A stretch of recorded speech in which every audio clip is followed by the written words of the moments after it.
Welcome to the Deep Dive. This is the show where we sift through your sources, articles, notes, all that stuff, and pull out the really important bits, giving you that shortcut to knowing what's going on without, drowning in information.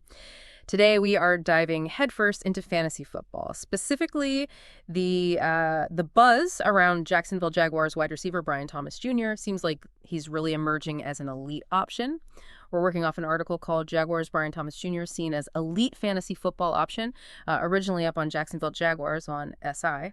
Our mission, simple: unpack why there's so much excitement. What do the numbers actually say? And most importantly, what's this mean for his season? And yeah, for your fantasy drafts. You'll want to stick around for this. Exactly. And we're aiming to blend the stats, the hard data with what the coaches are saying to really get the why behind this elite talk. It's not just noise. There's substance here you need to understand for draft day. Okay, let's get into it then. The article starts strong, talking about Brian Thomas Jr.'s record-breaking rookie season in 2024. Record-breaking sounds, well, pretty impressive. How good was his first year? It was genuinely fascinating how quickly he made an impact, like almost unheard of for a rookie receiver. The PFF stats, that's Pro Football Focus, for anyone really into analytics, they paint a pretty clear picture. In 2024, Brian Thomas Jr. wasn't just good, he led all rookies in some really key receiving categories, which is, frankly, remarkable. We're talking leading in yards per route run. Yeah. An amazing 2.45. Okay, hang on. Yards per route run. That sounds pretty technical. Can you quickly break down why that stat is such a big deal for a receiver and, for fantasy points? Yeah, good question. Yards per route run, or YPRR, it's not just about total yards. It's measuring efficiency. How many yards does he gain every single time he runs a pass pattern? It cuts out the noise, like plays where he's just blocking or not targeted. It shows how good he is at actually getting open and making yards happen when he is part of the play design. For a rookie, 2.45 is just elite. It signals great route running, getting separation, making plays, like a pure efficiency score. And yeah, high YPR usually means sustainable fantasy production. He's making the most of his chances. Gotcha. Efficiency, not just volume. Makes sense. What else stood out? Well, beyond YPRR, he also led all rookies in total receiving yards, 20 of both in 282, and topped the rookie list with 10 receiving touchdowns. These aren't just good rookie numbers. They're dominant, puts him in a class by himself compared to the other first-year guys. 1,000 yards and double-digit TDs as a rookie. That's setting a high bar.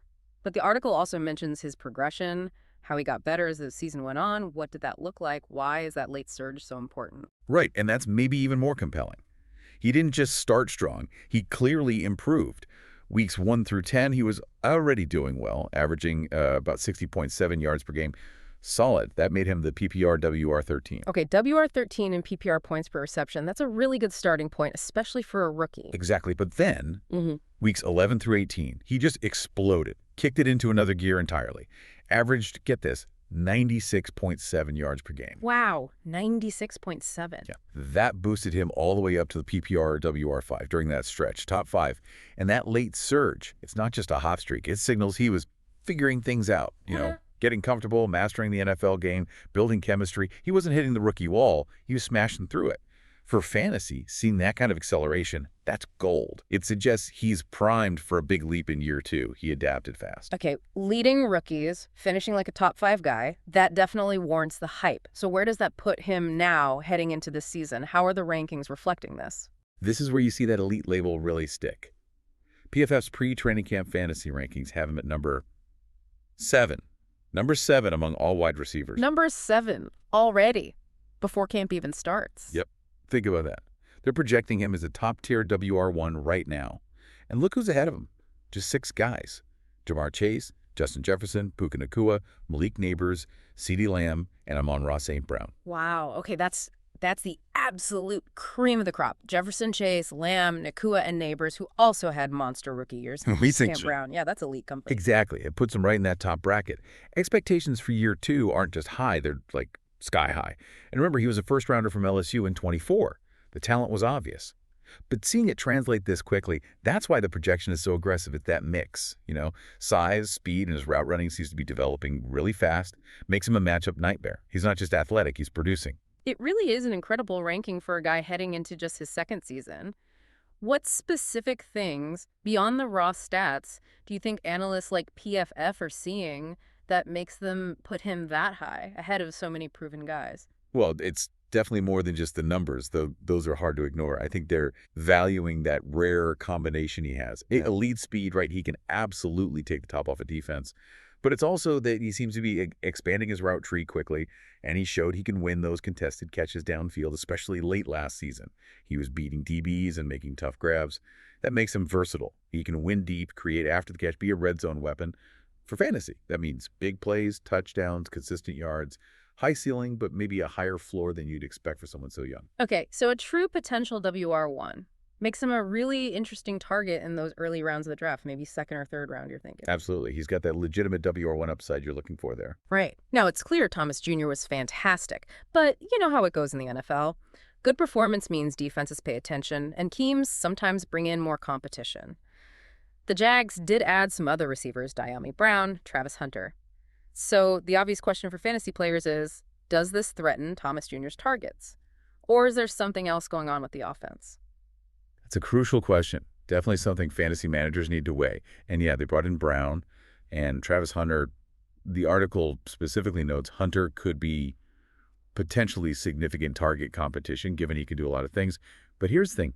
The Jaguars have been really, really clear this offseason.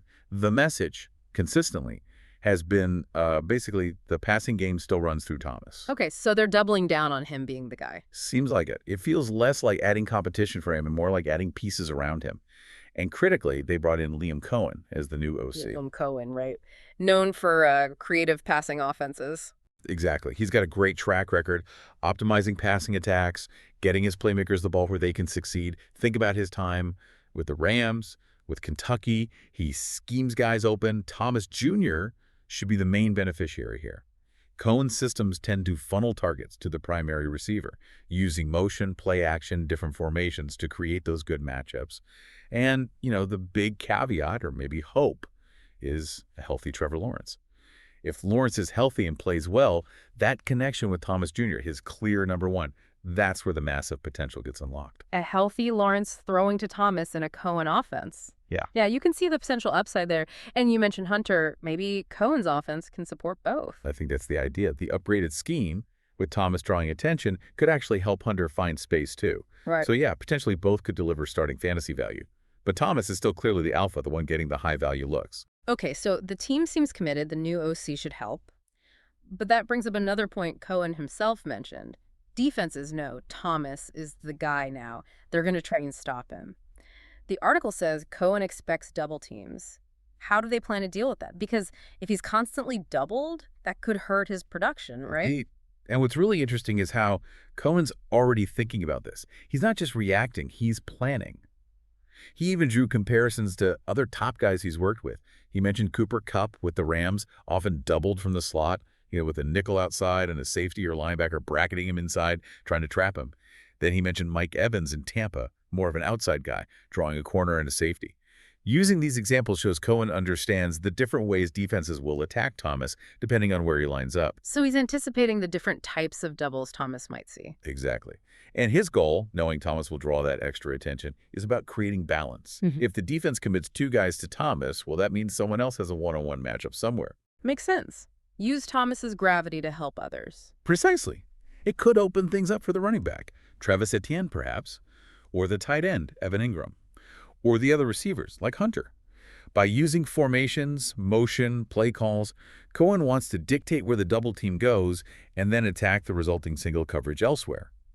Cohen even admitted getting doubled can be annoying at times, which, is probably an understatement for a star receiver. I bet. But that comment itself just shows the respect Thomas commands. Defenses have to account for him like that. And for fantasy, if they manage this right, Thomas either gets more efficient targets, quick throws he can turn into big gains against a stretched defense, or his presence simply makes the whole offense better, keeping drives alive, leading to scoring chances, which indirectly benefits him too. He's the engine, even when he's not getting the ball every single play. It's like a chess match, and he's the key piece. Okay, let's wrap this up and bring it home for everyone listening. This deep dive really paints a strong picture for Brian Thomas Jr. heading into next season. We talked about that incredible rookie year, leading all rookies, finishing as a top 5 fantasy WR down the stretch. His current ranking, elite. Number 7 overall, shoulder to shoulder with the very best. And, maybe most importantly, the Jaguars seem all in. He's the centerpiece. They brought in an offensive coordinator, Lee McCohen, specifically known for featuring guys like him, and they have a plan to beat the double teams he's inevitably going to face. Yeah, exactly. And putting it all together, what this means for you, building your fantasy team, is that his high-end potential isn't just about talent, which he obviously has. It's backed by a clear, intentional plan from the team and the coaching staff. That strategy, that commitment, that should give you confidence when you're looking at him on your draft board. It's not just hoping he's good. It's seeing the blueprint for how he'll be good. And like we said, this offense could potentially support both him and Hunter as fantasy starters, making the Jags passing game pretty exciting this year. Definitely. So as you prep for those drafts, here's something to chew on, a final thought. Given all the effort the Jaguars are putting into scheming Brian Thomas Jr. open, thinking about how defenses will try to stop him with double teams, who else on that Jaguars roster might get a surprise fantasy boost because of all the attention on Thomas? Could it be Evan Ingram getting more looks in the red zone if safeties cheat towards Thomas?